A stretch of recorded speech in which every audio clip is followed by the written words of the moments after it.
ব্যোমকেশ কাহিনী বহ্নি পতঙ্গ ঠিক জমল না। প্রায় 3 বছর পর শরদিন্দু 125 উপলক্ষে ব্যোমকেশ কাহিনী ফিরে পেলাম। ব্যোমকেশ রূপে আমরা মির্জাকে পেলাম না, নতুন রূপে আমরা গৌরব চক্রবর্তীকে পেলাম। অডিও মাধ্যমে ব্যোমকেশ রূপে গৌরব চক্রবর্তীকে দর্শকরা বিন্দুমাত্র ভালোবাসা দেয়নি। দর্শকরা এখনো মির্জাকেই ব্যোমকেশ রূপে চায়। গল্পের ফরম্যাটটা একটু অন্যরকম ছিল। অডিও ফরম্যাটে আমরা যেমন ন্যারেশন দেখি, অজিত সে সবসময় গল্প ন্যারেট করে। অজিত চরিত্রে দীপদা ছিল, খুব ভালোভাবে এই গল্প ন্যারেট করতো আগের ব্যোমকেশ কাহিনীগুলোতে। সিনেমাতে আমরা যেরকম দেখি, একটা দৃশ্য হয়ে গেল, একটা প্লট হয়ে গেল, তারপরে একটা ছন্দপতন, আবার একটা প্লট শুরু হলো।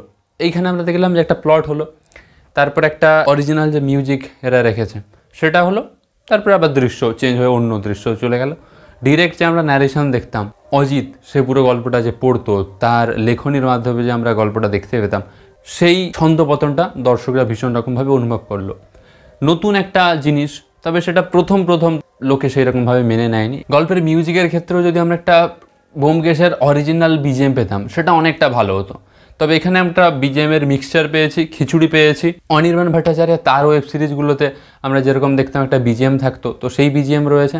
ন্যাশনালে ব্যোমকেশ হতো, সেখানের একটা বিজিএম নিয়েছে, তো দুটোকেই মিক্সচার করে একটা অরিজিনাল বিজিএম আমরা দেখছি।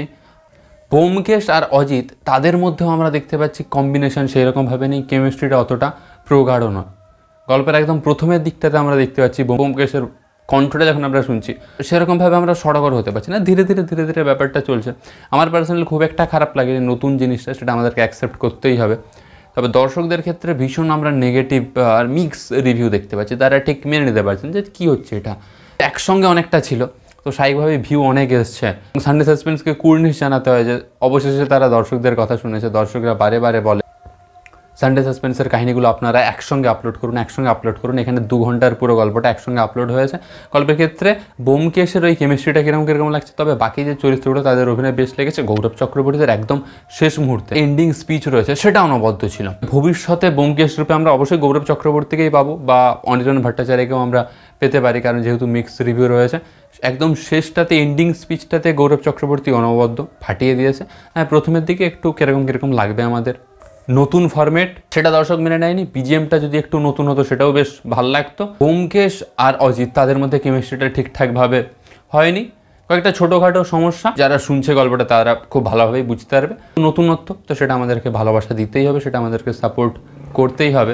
বেশ মধ্যম মানের ছিল, একদম ফাটাফাটি লেভেলের এই ব্যোমকেশ কাহিনীটা ছিল না। পোস্টারটাও বেশ ইন্টারেস্টিং, তবে ওভারঅল ন্যারেশন বা ওভারঅল রিপ্রেজেন্টেশনে আমরা মধ্যম মানের বলতে হয়। সেই রকমের ফাটাফাটি আমরা কিন্তু বিন্দুমাত্র বলতে পারবো না এটাকে।